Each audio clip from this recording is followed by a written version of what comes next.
Hi Leute, willkommen zu Sag mir baut. Ich bin der Dirk und auf meinem Kanal dreht sich alles um Labwaffenbau und einige andere Sachen. Und heute geht es mal darum, eine kleine Reparatursache, beziehungsweise ein bisschen reparieren und was neu bauen. Und zwar hat mir der Sascha so ein kleines Messer zugeschickt. Das sieht so ein bisschen aus, das könnte von, ich denke mal, Dunkelart sein. Ja, die Messerform würde ich sagen, ja, ist Dunkelart. Hier hinten hat sich schon so ein bisschen was gelöst, wie ihr seht. Ich werde das ganze Teil nur ein bisschen überholen. Hier ist auch ein bisschen die Farbe ab. Das werden wir jetzt in dem Video mal machen und dann schauen wir mal, wie das Ganze nachher aussieht. Ich denke mal, das ist vielleicht auch interessant, das Thema. Wie gesagt, bei dem hier werden wir dann hier nur den Knauf ein bisschen erneuern. Dann hier hinten noch so ein bisschen die Farbe drüber und dann sieht das Ding eigentlich schon fast wieder gut aus. Kann man dann so lassen, das wird dann auch noch eine Weile, denke ich mal, halten. Ja, und wie gesagt, nach der Vorlage werde ich dann noch mal was anderes bauen. Ne? Kommen halt andere Abgüsse und so was drauf, aber so die Grundform. Innen drin, keine Ahnung, wie das ist. Hier innen drin merkt man, dass das sich alles so ein bisschen bewegen lässt. Also es ist auch relativ hart. Also ich würde mal sagen, dass da irgendwas härteres, entweder dickeres Leder, was gehärtet ist, oder vielleicht auch Kunststoff bei der Dicke verbaut ist. Ich weiß es nicht, aber ist ein hübsches Teil. Gefällt mir. Ne? Rick, hast du gut gemacht. Gefällt mir gut. Ne? Dann gucken wir mal, was wir da draus hinkriegen. Ich hoffe, das Thema interessiert euch. Vielleicht habt ihr ja auch das ein oder andere, was ihr zu reparieren habt. Jetzt nicht unbedingt bei mir, sondern das auch mal selber probiert. Ne? Dafür mache ich die Videos ja, um euch ein bisschen zu motivieren, dass ihr auch mal selber ein bisschen baut. Das ist nämlich auch das Schöne an dem Hobby, mal abgesehen vom Live-Rollenspiel selber. So, dann hoffe ich mal, das Thema gefällt euch. Bleibt dran, wir sehen uns. Dann wollen wir mal loslegen. Wie gesagt, hier gehe ich noch ein bisschen mit Schwarz was drüber. Dann machen wir hier. Zum Glück geht das nur bis zu den Verzierungen. Jetzt werde ich alles so ein bisschen beischneiden.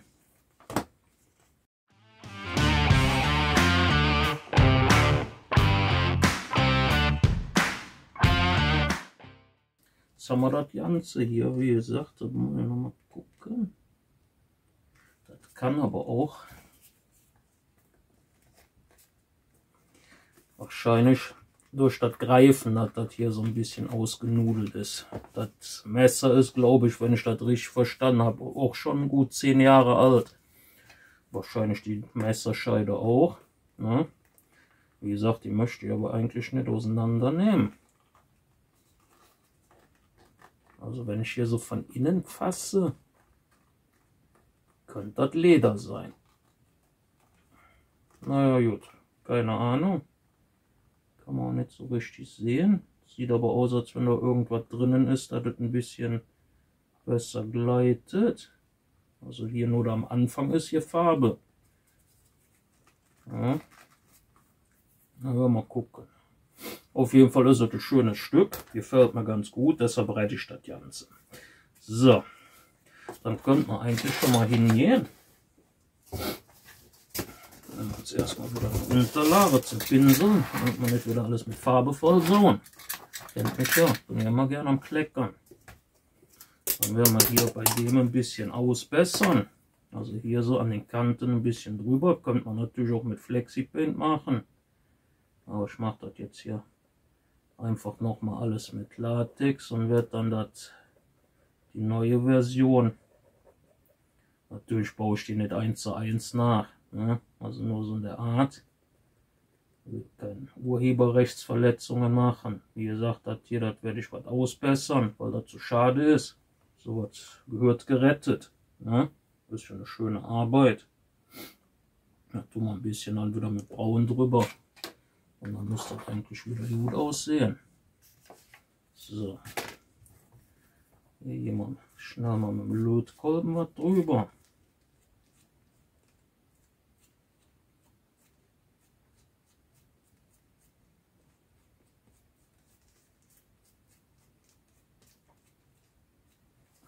Ja, sieht doch gut aus. So.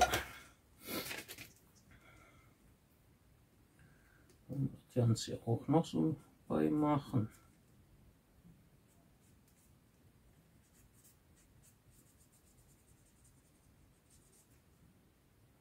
Und dann hoffen, dass ich die Übergänge nachher so halbwegs hinkriege. Das ist immer ein bisschen schwierig, wenn man kein Airbrush benutzt, aber ich versuche das ja möglichst immer möglichst simpel zu halten, damit ihr das auch nachmachen könnt. Und das kein Hexenwerk ist.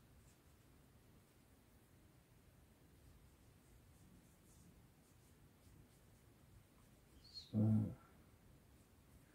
Erstmal nur eine Schicht drauf. Dann lassen wir die jetzt erstmal trocknen. Und dann kommen dann noch ein paar mehr Schichten drauf. Wie gesagt, das Ganze müssen wir gucken. Der Übergang, das wird ein bisschen knifflig werden. Wegen der Dicke halt. Gott sei Dank sind die Schichten nicht zu dick geraten.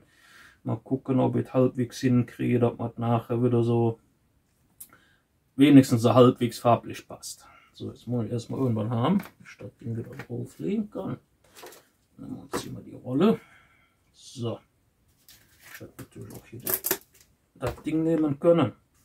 So, dann lassen wir jetzt erstmal die zwei Stellen hier trocknen. Beim Messer und bei der Messerscheide. Und dann werden wir dann noch mit ein paar Schichten dann nachher drüber gehen. Bis wir dann eine vernünftige Dicke haben. Und dann gucken wir mal, dass wir das farblich anpassen. Mal schauen. Aber ich denke mal, das wird nachher wieder ganz passabel aussehen. Dann wollen wir mal gucken. Hier habe ich jetzt ein paar Schichten schwarz drauf. Hier bin ich auch ein bisschen großzügiger mit Latex drüber gegangen. Bei dem Braunton hoffe ich mal, dass ich so ungefähr mit einem dunklen Braun den Ton treffe. Kann sein, dass ich noch ein bisschen nachdunkeln muss mit Schwarz. Aber das sehen wir dann später. Mal gucken. Ich gehe jetzt hier erstmal mit dem Braun drüber. Gucken wir mal, wenn das dann trocknet, wie es aussieht.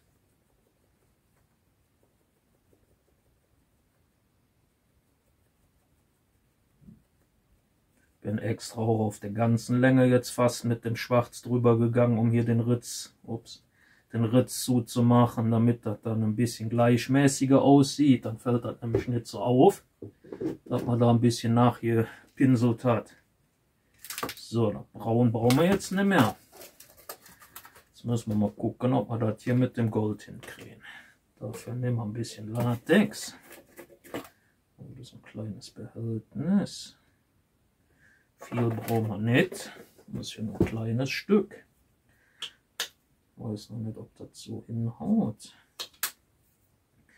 Bei dem Schwarz werde ich vielleicht auch noch ein paar, so ein klein wenig was Schwarz jetzt hier aus der Dose mit. Also wirklich nur so ein kleiner, damit das Gold ein bisschen dunkler wird.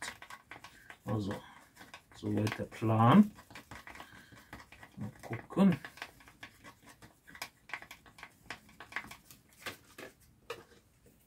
Das alles so funktioniert, kann ich noch nicht sagen. Oh, das war ein bisschen viel, aber ist nicht schlimm.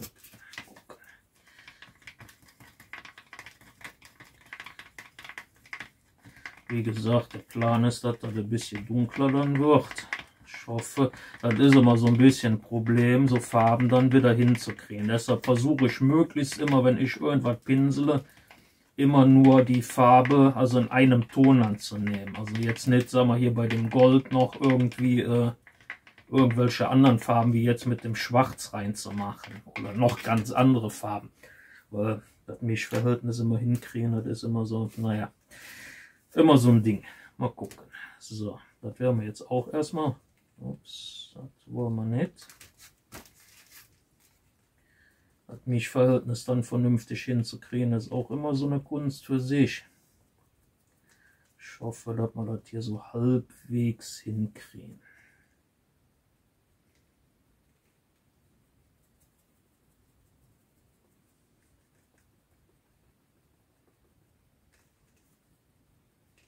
Den Übergang wird man zwar so ein bisschen sehen, aber naja. Auf jeden Fall kann man das Ding dann wieder benutzen. Das sieht wieder relativ hübsch aus. Also auf jeden Fall deutlich besser, wie bevor ich zur Reparatur gekriegt habe.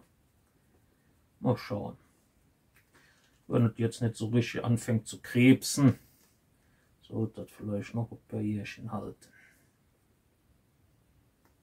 So.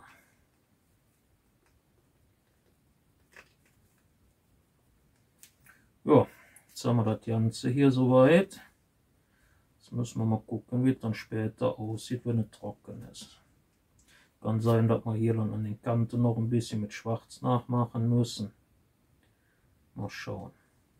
Wie gesagt, ich habe das jetzt auch noch relativ dünn mit dem Gold drüber. Dann trocknet es etwas schneller. So. Sieht hier aus. Ich glaube, bei dem Braunen würde ich noch mal ein paar Mal drüber gehen müssen. Dann tun wir mal auf Seite. Dann machen wir mal so ein bisschen hier ein Ding drüber. Dann hält das ein bisschen länger. Das Ding kommen wir uns auf Seite, brauchen wir auch nicht. Ich glaube, da werden wir noch ein paar Mal mit Braun drüber. Vielleicht hätte ich auch direkt mit Braun drüber gehen sollen, anstatt mit Schwarz. War vielleicht auch mal wieder ein Denkfehler von mir. Aber passiert ab und zu.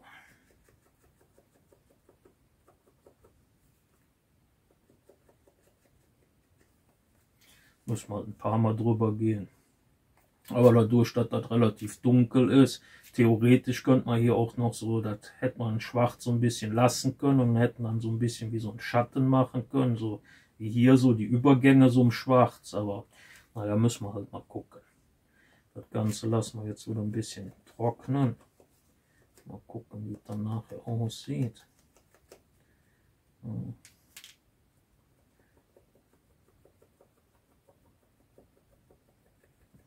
zweimal drüber gehen.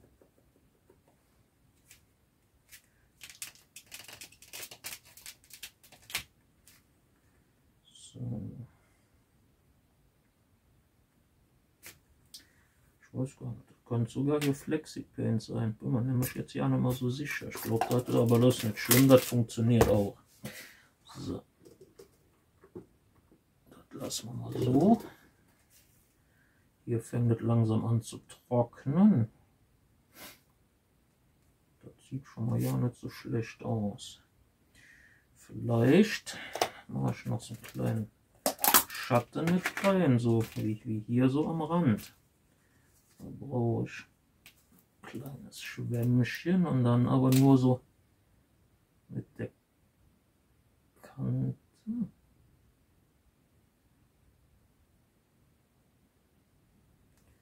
Kann man die Übergänge vielleicht so ein bisschen mit kaschieren.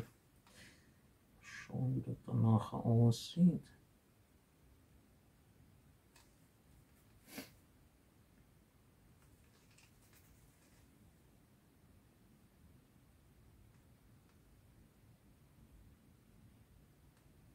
So.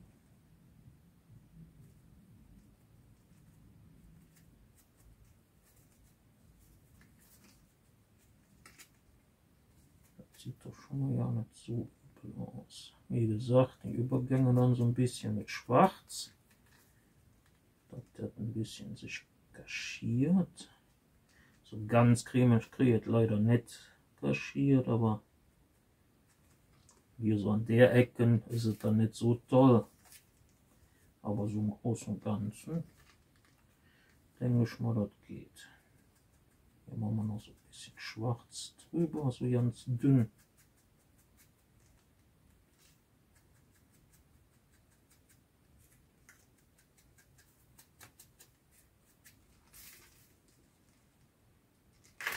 So, dann müssen wir dann mal gucken, wie das dann nachher aussieht, wenn der Klarlack drauf ist. Aber ich denke mal, so halbwegs müsste das eigentlich gut sein.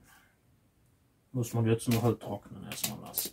So, das stellen wir mal auf Seite. Gucken wir uns das Braun hier mal an. Ja, das wird noch eine Weile brauchen. Aber ich denke mal, das wird auch. Ja, sieht schon mal ganz gut aus.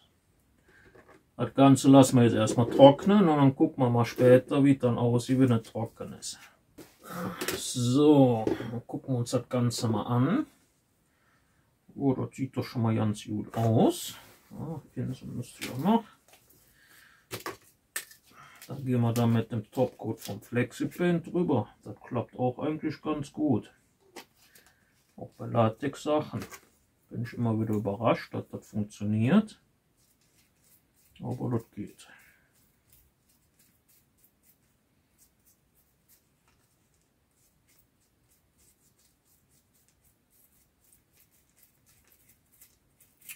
Gehen wir ein bisschen großflächiger drüber.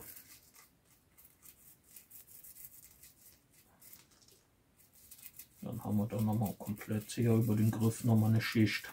Kann ja nicht schaden.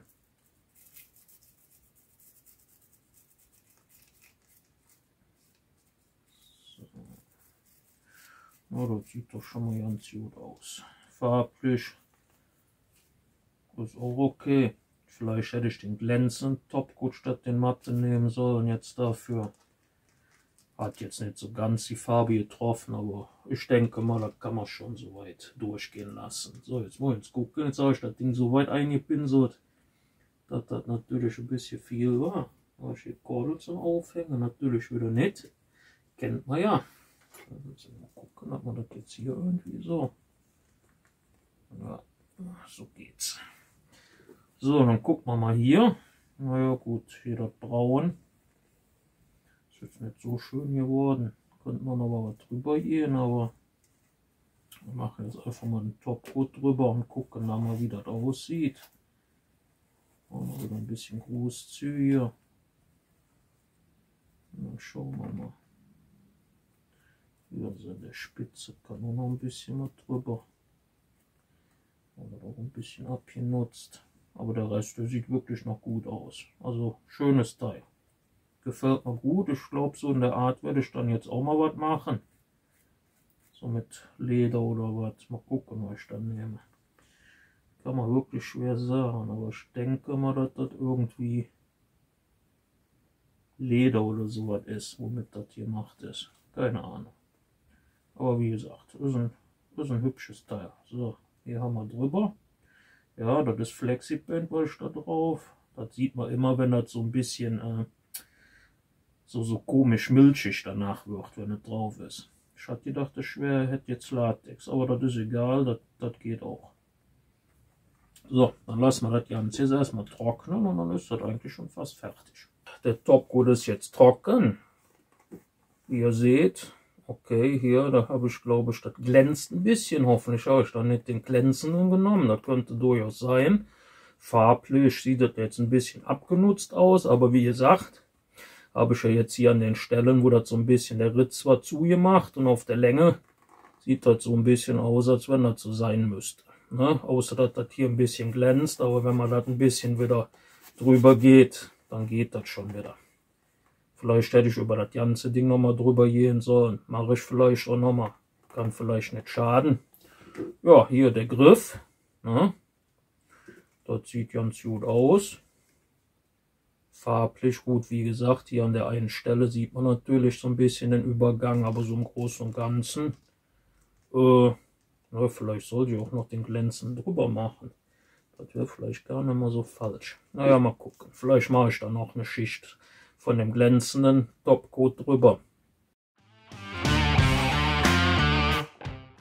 Das war es wieder. Diesmal ein relativ kurzes Video. War ja jetzt auch keine Riesenaktion. Wie gesagt, das Ganze jetzt ist wieder so weit, dass man benutzen kann. Gut.